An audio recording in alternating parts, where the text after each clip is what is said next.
Assalamualaikum warahmatullahi wabarakatuh. Pemirsa Tegar TV, bagaimana kabar Anda? Semoga sehat dan senantiasa semangat dalam menjalankan aktivitas di hari ini. Senang sekali rasanya saya Salsakinah dapat menjumpai Anda dalam dialog spesial hari ini. Pemirsa, sebagaimana kita ketahui bahwa selain berperan besar dalam perencanaan daerah, DPRD juga memiliki peran yang penting untuk mengevaluasi pembangunan di suatu daerah. Dan tentu saja untuk bisa membahas mengenai pembangunan yang ada di Kabupaten Lampung Tengah, tentu sudah hadir bersama kita yakni anggota Komisi 3 DPRD Lampung Tengah dari fraksi PDI Perjuangan, Pak Lambuk Nainggolan. Selamat sore Bapak. Selamat sore Mas Alba. Bagaimana kabarnya Pak? Kabarnya alhamdulillah baik. Alhamdulillah baik. Ya. Di awal tahun baru ini justru sibuk, lebih padat atau justru belum Pak? Kalau untuk awal tahun kita belum terlalu sibuk ya. Belum terlalu sibuk. Nah ini masih awal tahun, jadi masih belum terlalu banyak kegiatan. Belum terlalu banyak kegiatan. Ya. Tapi semangatnya tetap mengelora ya Pak di awal tahun, dan sampai akhir tahun juga tetap harus semangat. Iya tentu. Ya. Untuk perjuangannya. Ya. Baik, berbicara mengenai pembangunan yang ada di Kabupaten Lampung Tengah, saya ingin tahu bagaimana untuk perkembangan pembangunan yang ada di Lampung Tengah sejauh ini Pak.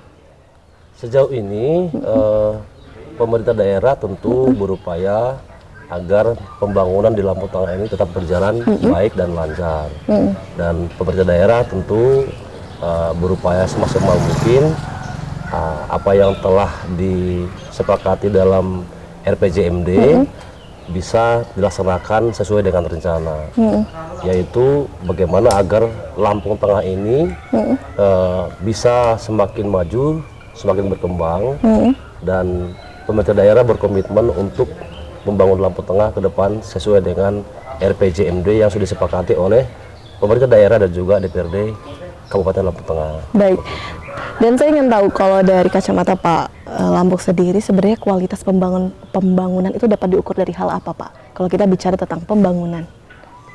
Ya, kalau kita bicara pembangunan, berarti kita bicara apa yang dibutuhkan oleh masyarakat, ya. Dimulai dari situ dulu. Iya, dimulai dari situ dulu. Jadi pemerintah harus melakukan skala prioritas, mana yang lebih diperlukan dan betul-betul dibutuhkan oleh masyarakat. Nah, itu dulu yang memang menjadi tujuan utama dari pemerintah daerah untuk membangun hal-hal ataupun bagian-bagian yang memang sangat diperlukan dan dibutuhkan oleh masyarakat. Seperti itu. Ya.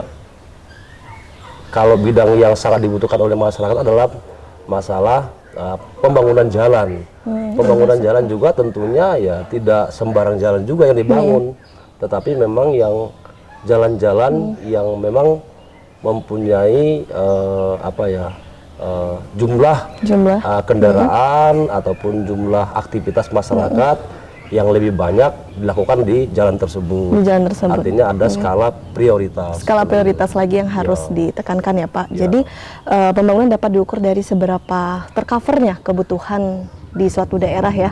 Dan kalau di Lampung Tengah bagaimana? Kalau dari kacamata atau menilai dari DPRD, apakah sudah cukup mengcover semua kebutuhan yang ada di masyarakat, khususnya tadi yang dipoinkan adalah infrastruktur?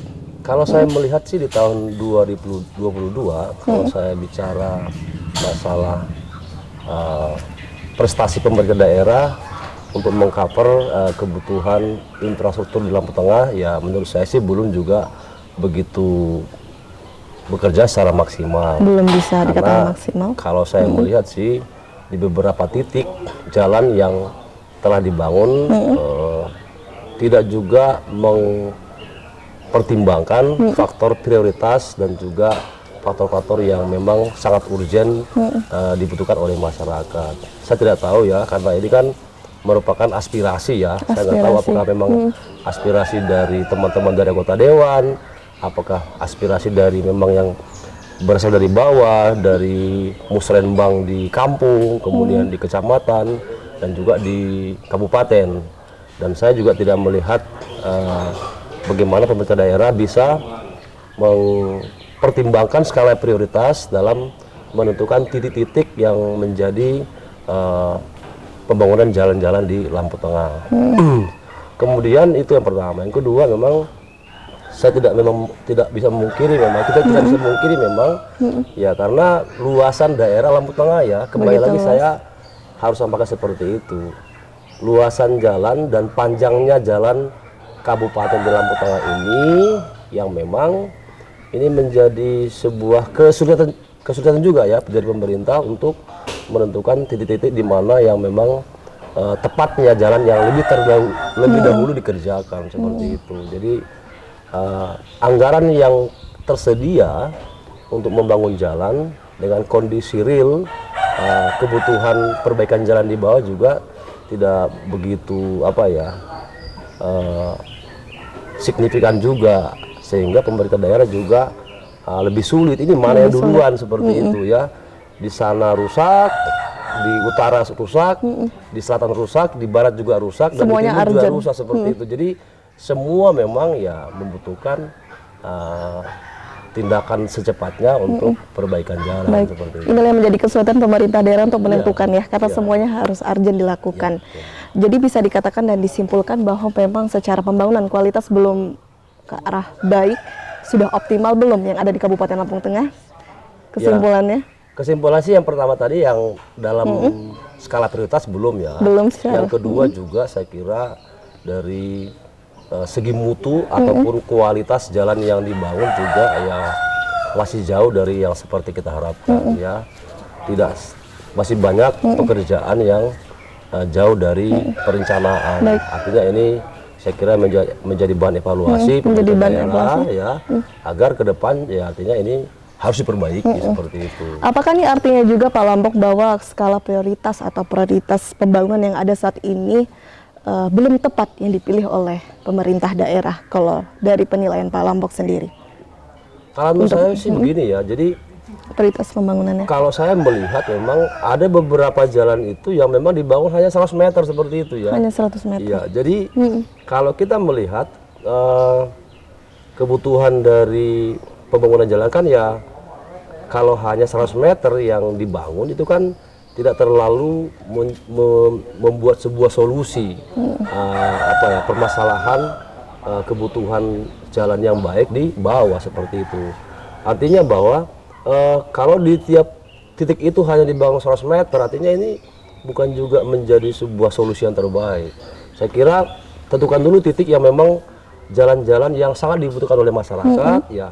Ini kan harus dibangun secara tuntas dulu seperti itu. Dibangun tuntas artinya supaya memang permasalahan kebutuhan jalan di daerah tersebut ya tahap demi tahap kan terselesaikan seperti itu. Karena kalau kita misalnya bangun cuma 100 meter di titik di sebelah barat, kemudian di timur 100 meter, ya ini kan 1-2 tahun ke depan kan ini rusak lagi seperti itu kan. Nanti pindah lagi ke tempat yang lain. Artinya kan metode ini saya kira ya metode yang kurang tepat juga dalam kebijakan pemerintah daerah dalam menentukan titik jalan mana yang akan diperbaiki lebih dulu.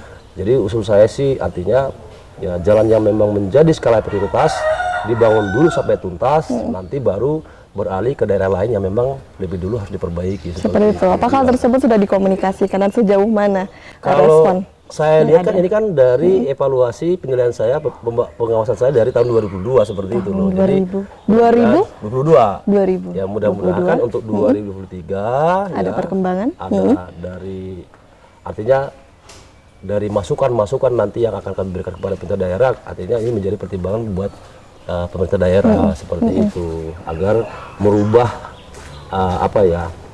pola ataupun metode ataupun kebijakan dari pemerintah daerah dalam membangun jalan-jalan di Lampung Tengah ini seperti itu. Tapi sejauh ini respon dari pemerintah daerah baik dalam menanggapi usulan yang diterima oleh yang diberikan oleh DPR.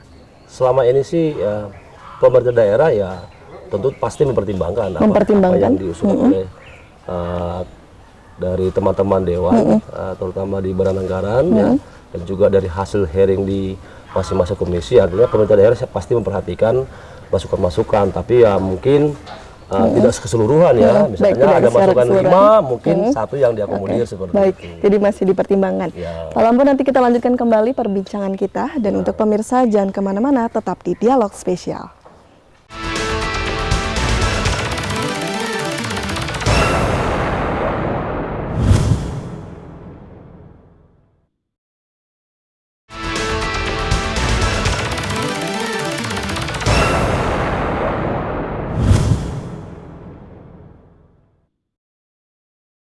Terima kasih pemirsa, Anda kembali menyaksikan Dialog Spesial dan tentu saja kita masih berdialog bersama Pak Lambok Nainggolan. Baik Pak Lambok, kita lanjutkan kembali perbincangan, tapi saya ingin tahu Pak, kalau berbicara mengenai di Kabupaten Lampung Tengah, sebenarnya sektor apa sih potensi yang paling berpotensial untuk menggerakkan perekonomian misalnya? Jadi kalau kita bicara masalah kebutuhan masyarakat kan tidak kan hanya bicara di bidang infrastruktur, tentunya benar. Tentu kan seperti instruksi dari pemerintah pusat bahwa di tahun 2022 itu kan kemarin bagaimana agar kita fokus pada pembangunan sumber daya manusia. Sumber daya manusia SDM. Pembangunan sumber daya manusia kan tidak hanya berhubungan masalah infrastruktur tetapi kan berhubungan dengan yang terutama bagian pendidikan, kesehatan, kemudian juga bidang sosial. Nah, 3 hal ini yang memang lebih utama. Artinya kalau kita bicara masalah pembangunan itu ya tidak boleh terlepas dari 3 hal ini. Tidak hanya bicara jalan yang rusak kan, tapi bagaimana peningkatan perekonomian masyarakat, bagaimana kondisi masyarakat yang memang sekarang masih jauh di bawah kemiskinan ya. Angka kemiskinan Lampung Tengah seperti apa? Artinya kan ini menjadi juga bahan yang menjadi fokus dari perjalanan pemerintah daerah untuk yang saat ini seperti itu ya. Baik. Jadi sebenarnya potensi juga bisa dimaksimalkan dari SDM-nya sendiri. Memang kalau secara angka IPM indeks pembangunan manusia di Kabupaten Lampung itu cukup baik mungkin ya, bisa kita lihat. Kalau sampai saat ini artinya indeks pembangunan manusia memang tiap-tiap tahun memang ya selalu meningkat ya. Selalu meningkat. Artinya ada peningkatan yang memang ya seperti yang kita harapkan. Baik. Seperti itu. Baik Pak Lambok, kita kembali lagi ya mengenai tentang PR pembangunan yang ada di Kabupaten Lampung Tengah. Tetap lagi yang disoroti adalah infrastrukturnya. Saya ingin tahu untuk infrastruktur jalan bagaimana saat ini keadaan yang paling parah yang mungkin bisa disoroti juga untuk pemerintah daerah yang saat ini mendengar. Untuk jalan kabupaten ya di beberapa titik ya di daerah Lampung Tengah di bagian timur ya, ya tentu juga artinya memprihatinkan. Ya. Di bagian barat juga tentu seperti itu juga sangat memprihatinkan. Dan saya kira begini kalau kita menunggu kemampuan keuangan daerah kita dalam mengcover perbaikan jalan ini, ya saya kira memang ini butuh waktu yang sangat lama gitu loh.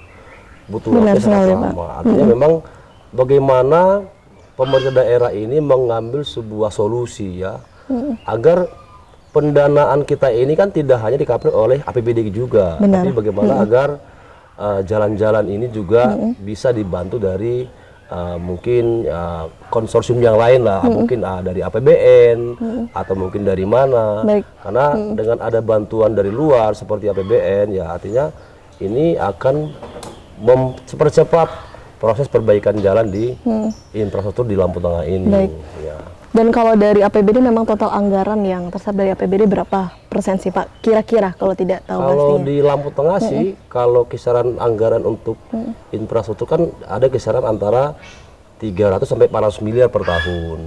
Dan melihat dari kondisi jalan di Lampung Tengah ini kan ya tidak mencukupi ya. Tidak mencukupi. Dana segitu setiap tahunnya untuk memperbaiki jalan yang ada di Lampung Tengah seperti itu. Tapi kalau memang ada misalnya bantuan dari APBN ya, misalnya ada dana alokasi umum ya, dana alokasi khusus seperti itu, baru mungkin artinya bisa semakin membantu dan mempercepat kendala-kendala jalan yang ada di Lampung Tengah ini. Baik. Ya, seperti itu. Dan kalau DPRD apakah bisa masuk di situ Pak, peran yang begitu signifikan untuk bisa meningkatkan anggaran dalam infrastruktur? Saya kira memang artinya sudah ya, diupayakan. semua stakeholder ya, semua stakeholder. bisa jadi DPRD-nya, bisa jadi misalnya pemerintah daerah yang menjalin komunikasi dengan pemerintah pusat ya.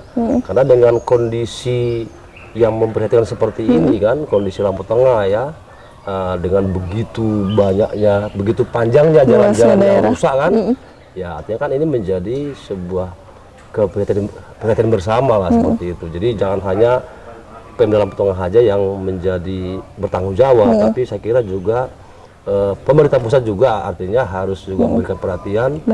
Jangan hanya mengharapkan dari APBD, tapi apakah memang nanti ada dana alokasi khusus ya, yang bisa digelontorkan ke Lampung Tengah supaya jalan-jalan ini nanti bisa lebih cepat diperbaiki. Baik, seperti itu. Tapi saya juga tertarik juga nih Pak Lambok, untuk di Kabupaten Lampung Tengah sendiri bagaimana sih untuk proses pelaksanaan pembangunan infrastruktur di Lampung, mulai dari tahapan lelang, pengerjaan hingga evaluasi, apakah DPRD sudah turut mengawasi untuk dalam proses tersebut? Karena ini juga berpengaruh terhadap kualitas infrastrukturnya juga nanti akan kita bahas. Iya, tentu artinya kami di Komisi 3 kan selalu memang memantau bagaimana perjalanan setiap pekerjaan itu dilaksanakan dari mulai tahap awal ya, tahap awal. Jadi kami kan selalu memanggil dinas terkait ya untuk memberikan laporan, kemudian kita juga memberikan masukan ya, bagaimana agar proses pekerjaan itu bisa dilaksanakan sesuai dengan undang-undang ya, sesuai dengan perencanaan. Tetapi kami sih melihat dari mulai proses dari tahapan awal sampai nanti kemudian itu nanti pekerjaan proyek tersebut ya masih ada hal-hal memang yang perlu dievaluasi ya. Tidak juga jadi terkait masalah proses lelang ya, artinya memang pemerintah daerah juga dalam melakukan proses lelang itu juga harus betul-betul memang ya dilaksanakan ya sesuai dengan undang-undang, sesuai dengan peraturan perundang-undangan yang ada seperti. Kemudian yang pertama, yang kedua adalah terkait masalah pelaksanaan proyek tersebut. Jadi kami masih melihat bahwa hasil pekerjaan dari para rekanan yang ada di lapangan memang ya masih jauh dari ya kita harapkan seperti itu ya. Jadi masih banyak jalan-jalan yang dibangun itu umurnya tidak terlalu panjang. Tidak terlalu panjang dan karena masih banyak yang rusak. Tapi Pak Lambok nanti kita lanjutkan kembali perbincangan kita. Dan untuk pemirsa jangan kemana-mana, tetap di Dialog Spesial.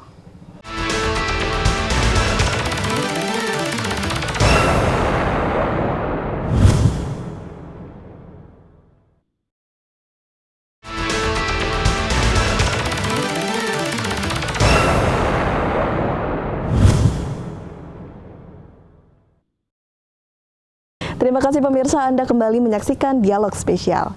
Baik Pak Lambok, kita lanjutkan kembali. Banyak ya Pak jalan-jalan yang rusak yang disoroti saat ini. Apakah itu ada dipengaruhi juga karena ada proses lelang, pengerjaan hingga evaluasi yang kurang baik kalau Pak Lambok melihat? Seperti tadi yang saya sampaikan di awal tadi ya, artinya dalam penentuan siapa pemenang lelang tersebut juga ya itu kan masih belum memperoleh aspek belum melihat dari aspek keadilan seperti itu. Artinya kami sih melihat ya masih ada evaluasi yang perlu dilaksanakan oleh instansi terkait dalam hal untuk menentukan siapa pemenang dari tender tersebut seperti itu ya. Kita kan menghindari bahwa supaya yang mendapat pekerjaan itu adalah memang betul-betul orang yang lebih tepat gitu loh, yang lebih menguasai pekerjaannya, agar nanti artinya pekerjaan itu tidak dikerjakan asal-asalan seperti itu ya. Itu yang pertama. Yang kedua adalah terkait masalah eksekusi dari pekerjaan tersebut ya. Bagaimana pekerjaan itu nanti dilaksanakan di lapangan ya, kita kan berharap agar jalan yang dibangun itu kan ya punya mutu yang baik ya, sesuai dengan anggaran yang telah diplotkan untuk proyek tersebut. Jadi mereka melaksanakan dan juga melakukan pembangunan jalan tersebut adalah sesuai dengan anggaran yang telah disepakati dan direncanakan seperti itu. Jadi jangan terlalu banyak mengambil keuntungan. Yang kita lihat di lapangan kan ya jalannya mungkin baru 2 bulan sudah rusak ya.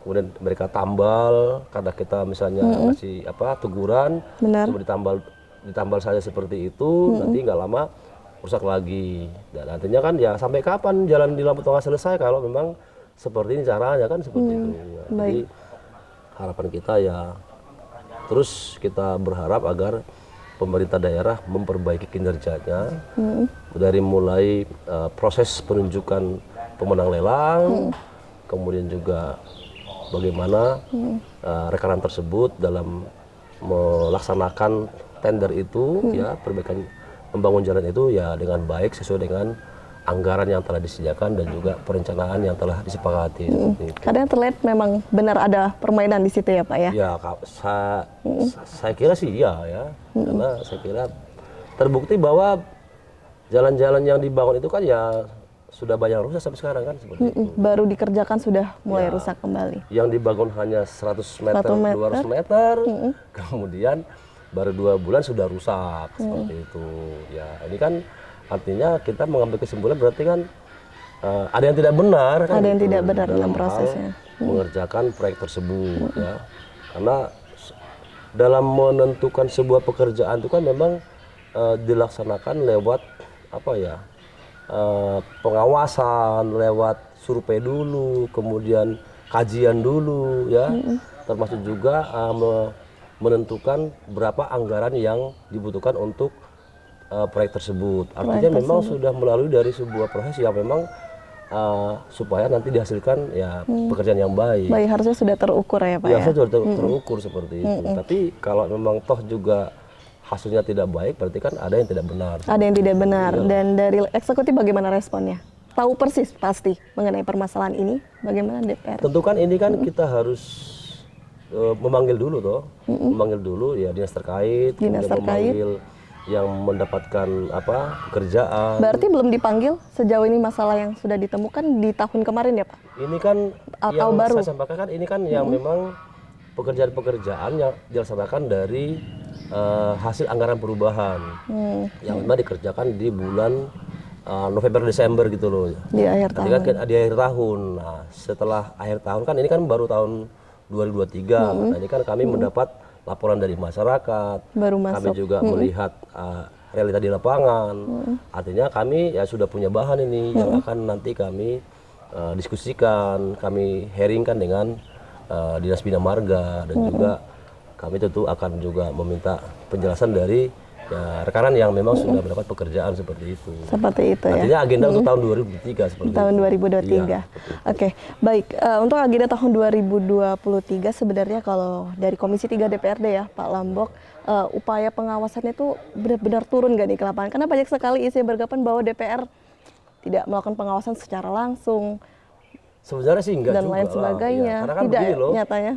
kita kan selalu turun ke bawah, Benar-benar menemui turun, masyarakat. ketemu masyarakat. Iya, kan tidak hanya permasalahan infrastruktur kan Benar gitu. sekali. Ada permasalahan pendidikan, permasalahan sosial yang di masyarakat, kemudian kita turun ke bawah sambil melihat pekerjaan-pekerjaan ya para rekanan yang melakukan pembangunan jalan kan artinya kan kita melihat langsung ya, kemudian kita langsung berdiskusi dengan teman-teman apa ya Komisi 3 dengan ketua komisi dan di saat itu memang sudah memanggil dinas terkait sudah kita sudah memberikan masukan ya.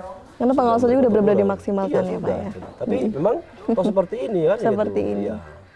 Nanti kan ini baru kelihatan nanti pada saat nanti Bupati menyusun laporan pertanggungjawaban. Baru bisa terlihat laporan dari situ. pertanggungjawaban anggaran tahun 2022. Artinya kan BPK kan turun kan seperti itu, BPK juga turun melihat hasil pekerjaannya apakah sesuai dengan anggaran yang telah disediakan untuk proyek tersebut kan.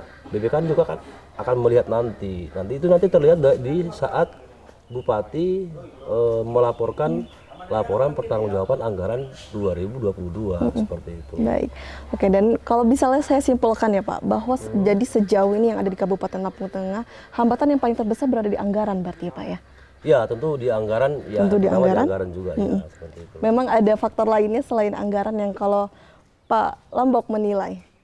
Sebenarnya sih yang pertama selain anggaran juga saya kira budaya apa ya dari para rekanan ini yang memang menurut saya sih tidak begitu punya rasa tanggung jawab. Tidak punya rasa tanggung jawab, Iya, kenapa itu Pak? mengerjakan sebuah proyek yang memang sudah dimenangkan oleh mereka. Artinya kalau pekerjaan itu kan sudah diperkirakan nantinya akan hasilnya baik kan seperti itu. Tapi begitu mereka kerjakan pekerjaan tersebut tapi ternyata kenapa tidak baik kan gitu. Artinya memang ya ada yang tidak beres kan seperti itu, ada yang tidak baik kan seperti itu. Jadi kami sih tidak pernah berhenti ya terus memberikan teguran, masukan, memanggil untuk hearing dan memberikan juga masukan agar untuk berikutnya seperti rekanan ini kan jangan lagi yang sudah pekerjaannya jelek itu jangan lagi. Rekan-rekan Nanti ini mereka diberi spesifik apa nih Pak? kesempatan, ya. Rekan-rekan ini siapa? Spesifiknya?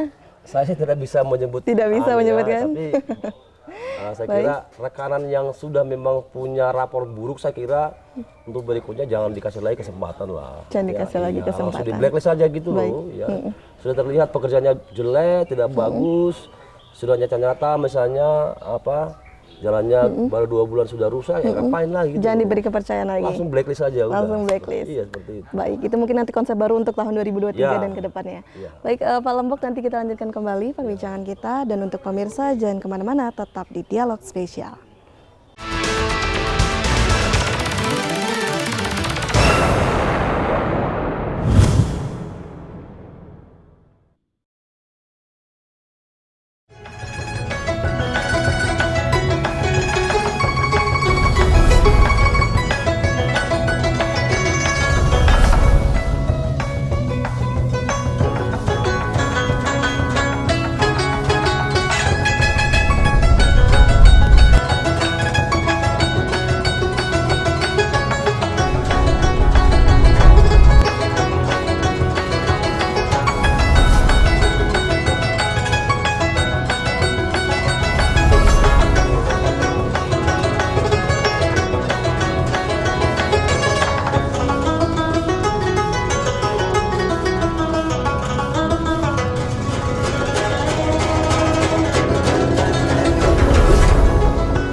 Alam menyimpan banyak keindahan untuk siapapun yang ada di muka bumi.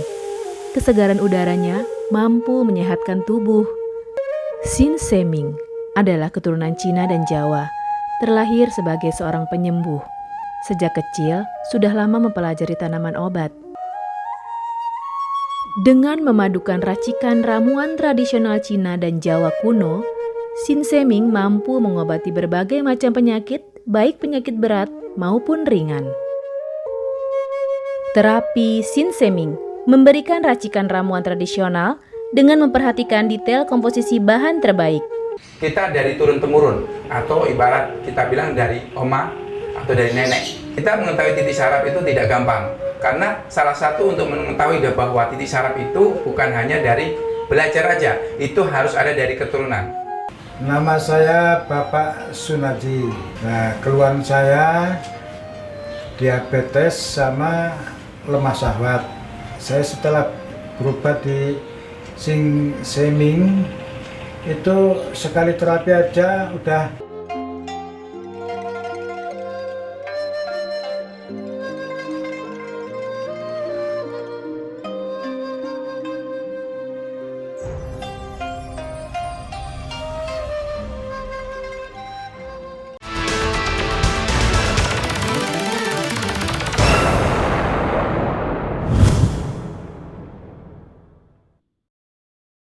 Terima kasih pemirsa, Anda kembali menyaksikan Dialog Spesial. Baik, Pak, kita lanjutkan kembali perbincangan kita, dan saya ingin tahu di tahun 2023 ini sudah ada perencanaan agenda apa nanti yang akan digiatkan, yang ini karena sudah semakin mendekat ya akhir masa jabatan. Kira-kira apa yang belum dituntaskan di masa-masa akhir jabatan ini? Jadi kalau saya pribadi sih sebagai anggota dewan ya, dan juga di Komisi 3, artinya memang bagaimana agar aspirasi masyarakat itu ya yang memang masih tertunda di tahun-tahun yang lalu ya segera ya menjadi PR saya untuk segera saya akomodir di tahun ini. Ya, artinya ini kan bicara masalah kepercayaan para masyarakat ya. Mereka memberi kepercayaan kepada kita, memberi amanah. Artinya bagaimana saya supaya bisa memegang teguh kepercayaan itu dengan mengakomodir seluruh aspirasi masyarakat yang masuk lewat saya seperti itu ya. Jadi saya tahun ini saya kira menjadi PR berat ya. Selain kita juga udah masuk tahun politik ini, situasi sudah mulai memanas, tapi juga PR kita semakin banyak untuk aspirasi masyarakat agar segera terrealisasi. Dan ini artinya ya kita butuh strategi lah. Butuh ya, strategi. Ya. Memang apa spesifiknya yang belum dituntaskan, diakomodir? Kalau saya sih melihat pertama di bidang kesehatan ya. Jadi Kesehatan? kalau kita bicara masalah BPJS ya, jadi kita kan menginginkan idealnya agar masyarakat Lampung Tengah itu baik yang punya BPJS ataupun tidak punya BPJS agar terlayani layanan kesehatan dengan baik. Jadi mereka juga punya akses kesehatan, layanan kesehatan yang baik. Artinya ini menjadi tanggung jawab pemerintah. Bagaimana agar ini bisa terjadi? Ya, ini menjadi PR kita bersama ya, DPRD dan juga pemerintah daerah. Bagaimana membuat sebuah formula, bagaimana sebuah konsep agar masyarakat Lampung Tengah itu jangan lagi sampai mengalami kesulitan untuk mengakses layanan kesehatan. Kalau mereka itu sakit ya tidak ada lagi rasa ketakutan, aduh nanti biaya dari mana kan gitu. Jadi kita ya berupaya bagaimana agar BPJS ini menjadi sebuah senjata utama ya bagi masyarakat pada saat mereka butuh pengobatan, butuh layanan kesehatan ya mereka sudah tidak lagi khawatir seperti itu. Seperti itu. Ya, jadi harapan kita kan BPJS jalan terus, pemerintah daerah juga ya tentu harus bertanggung jawab gitu loh. Bagaimana agar masyarakat yang memang tidak mampu ya, tapi mereka sakit ya harus bertanggung jawab gitu loh. Tetap memberikan layanan pengobatan. Benar sekali, negara harus hadir di situ. Iya, negara harus hadir seperti itu kan. Karena itu juga menjadi tolak ukur kesejahteraan Iya juga. dong, karena Ya, Pak, ya? masyarakat kan sudah memberi amanat, sudah memberi kepercayaan kepada pemerintah daerah yang sekarang kan gitu untuk mengurusi masyarakat kan gitu. Ya, mau tidak mau dia harus tanggung jawab dong. Ada masyarakat yang terutama butuh layanan kesehatan ya pemerintah daerah harus bertanggung jawab. Harus bertanggung jawab. Dan di Kabupaten Lampung Tengah artinya bahwa belum banyak masyarakat yang terlindungi BPJS atau menjadi peserta BPJS. Jadi BPJS kan ada yang mandiri, ada yang dari PBI ya, PBI APBD ataupun PBI APBN. Jadi jumlah masyarakat Lampung Tengah kan yang memang belum tercover BPJS kan masih banyak ya, baik BPJS mandiri, BPJS PBI APBD ataupun PBI APBN. Artinya bahwa ini harus segera diambil sebuah solusi gitu loh, bagaimana agar jumlah kuota PBI ini segera harus ditambah untuk tahun ke depan gitu loh.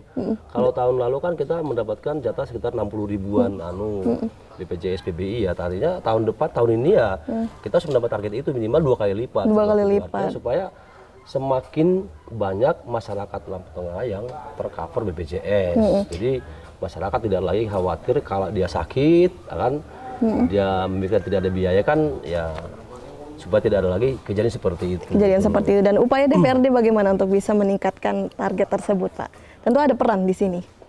Ya, saya kira perlu kita bicara ke lagi-lagi ke pemerintah pusat ya. Karena kan memang pengambilan keputusan soal kuota BPJS itu kan memang ada di pusat. Ya bagaimana agar pemerintah daerah ini ya bisa ya melakukan komunikasi yang baik dengan pemerintah pusat bahwa ini loh masyarakat butuh BPJS sekian orang lagi seperti itu loh. Mau tidak mau harus segera diambil solusi ya, diberikan jatah tambahan untuk pemerintah Lampung Tengah seperti itu. Jadi di sini masalahnya Kabupaten Lampung Tengah kekurangan kuota yang ada di BPJS, bukan justru kurang terhadap untuk memenuhi kuotanya, bukan. Artinya jatah BPJS yang dianggarkan dari APBN dan juga APBD kan masih belum bisa mengcover kebutuhan kebutuhan masyarakat. Baik dari segi anggaran. Karena kan gini loh, kan banyak sekali masyarakat yang tidak mampu gitu loh, yang memang butuh fasilitas BPJS dari yang dibayar pemerintah seperti itu. Kan ada yang mandiri, kalau yang mampu kan mungkin dia akan bayar secara mandiri.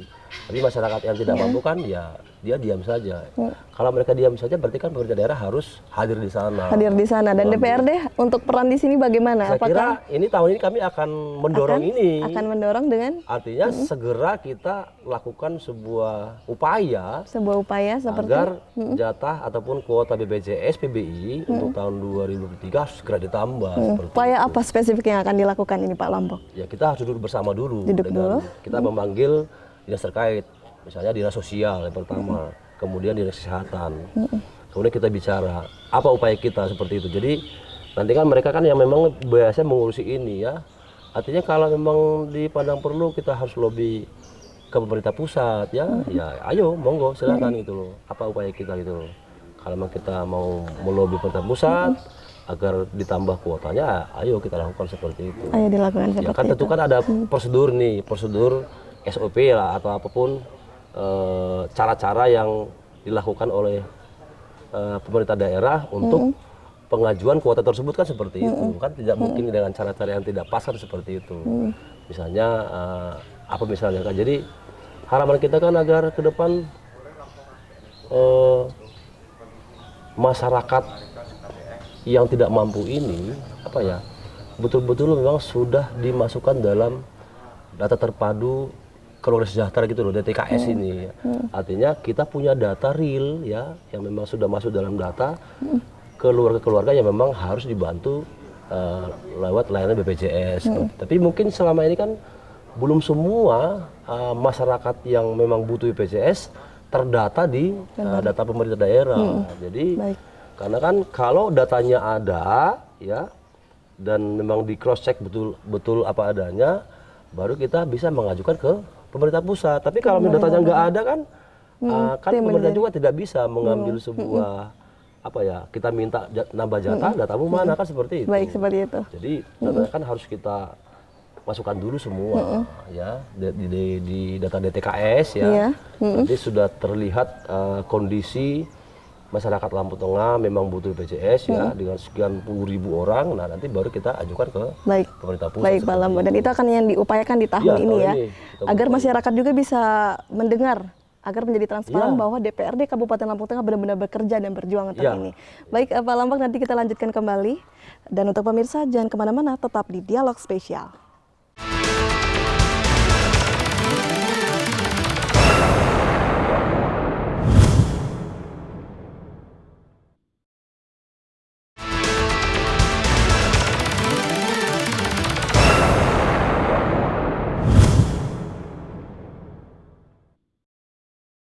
Terima kasih pemirsa, Anda kembali menyaksikan Dialog Spesial.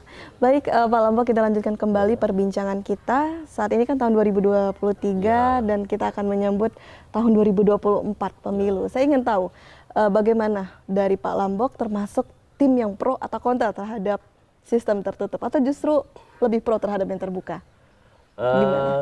Kalau saya bicara dari aspek saya sebagai partai PD Perjuangan, tentu kami kan harus patuh apa yang menjadi perintah partai ya. Saat ini kan PDI Perjuangan kan mendukung dengan sistem tertutup ya. Jadi saya sebagai kader yang baik dari PDI Perjuangan tentu harus mendukung itu mendukung. Ya. Jadi saya tidak mungkin artinya keluar dari jalur partai, tidak mungkin. Tapi kalau dari hati, dari pikiran, logika yang ada, saya kira memang membenarkan yang dipilih partai. Saya pribadi sih artinya tetap berjuang ya. Mau itu proporsional terbuka, mau itu tertutup, artinya tetap saya berjuang untuk meraih suara di masyarakat. Seperti kan itu. Saya kan kader PDI Perjuangan yang sudah memang dibekali, di kader ya harus ya berupaya untuk turun ke masyarakat ya sebagai kader PDI Perjuangan untuk bisa berbuat untuk masyarakat. Dan harapannya kan agar masyarakat juga nanti mendukung partai PDI Perjuangan seperti itu. Jadi mau sistem terbuka atau tertutup tetap berjuang untuk meraih suara terbanyak ya Pak. Iya. Tapi kalau kita lihat dari secara hakikat demokrasi, sebenarnya positifkah sistem tertutup? Apakah benar dia akan mengembalikan ke masa Orde Lama, Orde Baru? Kalau kita bicara masalah dari sisi negatifnya, proporsional tertutup dan terbuka, ya ini kan masing-masing kan punya plus minus, kelebihan dan kekurangan juga kan seperti itu. Seperti apa? Mungkin bisa dijabarkan. Kalau misalnya kita bicara masalah proporsional tertutup ya, kelebihannya kan begini, artinya kan memang peserta pemilu itu adalah partai politik, artinya memang partai politik memang yang harus lebih ditonjolkan di sini, diberi keleluasaan kepada partai politik memilih kader-kader terbaiknya untuk duduk di DPR ataupun DPRD.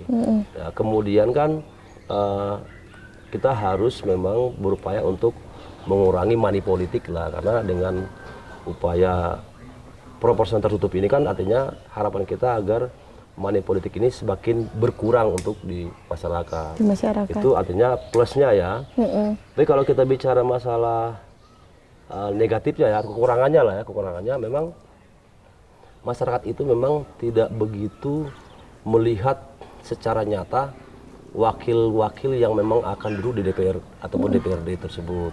Mereka memilih ikut pemilu tapi tidak bisa melihat figur ataupun siapa orangnya yang sedang mereka dukung seperti itu. Ya, kita tentu juga berharap juga sih sebenarnya agar masyarakat diberi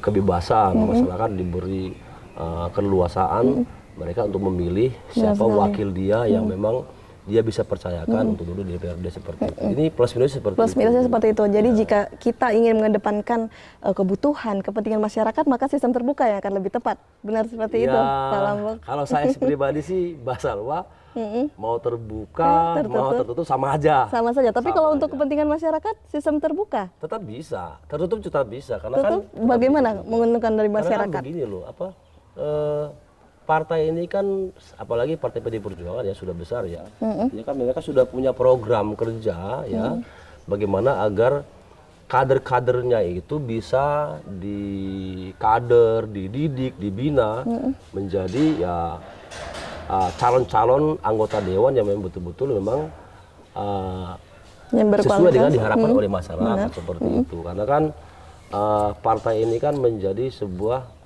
peserta pemilu ya, peserta pemilu artinya mereka dipercayakan untuk mencari kader-kader terbaik. Mereka sudah melakukan program kerja, melatih kadernya, mendidik dan juga mengarahkan supaya mereka turun ke masyarakat kan seperti itu. Jadi saya kira bisa aja, jadi tidak ada yang tidak mungkin gitu loh. Tidak ada yang tidak mungkin. Tetap aja artinya kalau mau tertutup artinya memang ya tetap juga bisa melahirkan sebuah kader-kader terbaik memang seperti harapan masyarakat. Baik, tetap ada kader terbaik dan jadi masyarakat harus menaruh percaya yang begitu besar Iya. terhadap parpol. Iya dong, Seperti itu ya. iya. Baik, saya akan belajar lagi ke isu lain ini tentang bahwa pemilu 2024 akan ditunda. Percaya atau tidak ini, Pak Lambok? Enggak lah. Tidak Saya kira percaya? Kenapa? ditunda berarti kan itu kan sudah melanggar konstitusi kan Benar. seperti itu. Dan kita kan sekarang kan lebih fokus untuk memperjuangkan aspirasi masyarakat aja. Jadi jangan kita melakukan sebuah tindakan yang mengundang reaksi negatif dari masyarakat. Kalau misalnya pemilu ditunda, kemudian tahapan sudah berjalan ya, anggaran sudah ditentukan, Sudah ditentukan. kemudian ditunda, alasannya apa gitu loh. Artinya kalau ditunda kan pasti kan masyarakat juga kan akan kecewa juga. Kecewa. Seperti itu. Iyalah, kecewa. Urgensinya apa? Kenapa ditunda? Misalnya memperpanjang masa jabatan itu kan urgensinya apa gitu loh. Jadi saya kira kalau misalnya ada wacana-wacana yang menunjukkan bahwa demokrasi Indonesia semakin mundur, saya kira masyarakat akan marah seperti Akan itu. marah. Ya, jadi kalau misalnya pemilu ditunda, saya kira pasti yakin masyarakat akan marah. Akan marah, akan ada demo besar-besaran Iya, mungkin bisa pastilah. terjadi. Dan Pasti Pak, dong. berarti Pak Lambok di sini berarti menentang juga ya, tidak setuju dengan adanya penundaan Tidak setuju dong. 2024. Iya, tidak setuju. Iya, setuju. Baik, saya juga ingin tahu, tidak abdul kalau kita tidak bicara juga tentang bahwa Pak Lambok akan maju di tahun perhelatan pemilu 2024. Ya, Tidak jadi- pensiun? Tidak dong, saya kan masih muda. Masih Jadi muda, masih ingin terus untuk maju dong. maju. Maju untuk DPRD Kabupaten Lampung Tengah dan berusaha memperjuangkan aspirasi masyarakat. Oke. Kan saya baru 1 periode, artinya kan masih butuh waktu yang lama lagi, Untuk terus. proses yang lama lagi untuk terus memperjuangkan aspirasi masyarakat seperti itu. Ya. Pasti maju dong. Akan maju ya? Iya. Dan akan pindah haluan daerah atau tidak, tetap masih dapil yang lama. masih dapil yang lama dan dengan parpol yang sama pasti? Ya pasti dong, ya. Pasti. Partai PDI Perjuangan. PDI Perjuangan. Oke, luar biasa. Dan nanti di tahun 2024 kira-kira sudah terbayang tidak Pak? Janji politik apa nanti yang akan diberikan? Ya, kalau saya sih Mbak, kalau bicara ke masyarakat sih lebih kepada begini loh. Masyarakat itu punya sebuah wakil rakyat yang pertama itu mau dulu mendengar keluhan masyarakat, mau duduk bersama dengan masyarakat, mau diajak berdiskusi seperti itu. Kalau kita bicara masalah aspirasi kan tidak ada yang absolut bahwa pasti akan terrealisasikan seperti itu, tidak ada. Oke, jadi harus duduk mendengarkan Iya, masalah duduk masyarakat, bersama tapi mendengarkan nanti dulu, seperti dilanjutkan itu. Ya, kembali. Baik, terima kasih pemirsa. Nanti kita lanjutkan kembali setelah jeda pariwara berikut ini.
Alam menyimpan banyak keindahan untuk siapapun yang ada di muka bumi.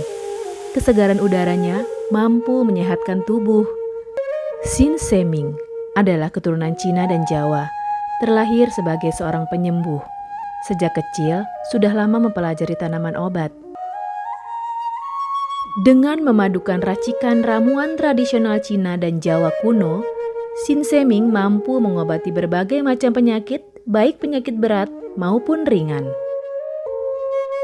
Terapi Sin Seming memberikan racikan ramuan tradisional dengan memperhatikan detail komposisi bahan terbaik.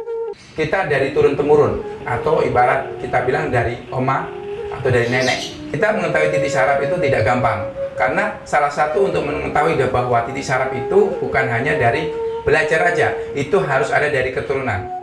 Nama saya Bapak Sunarji. Nah, keluhan saya diabetes sama lemah syahwat. Saya setelah berobat di Sin Seming itu sekali terapi aja udah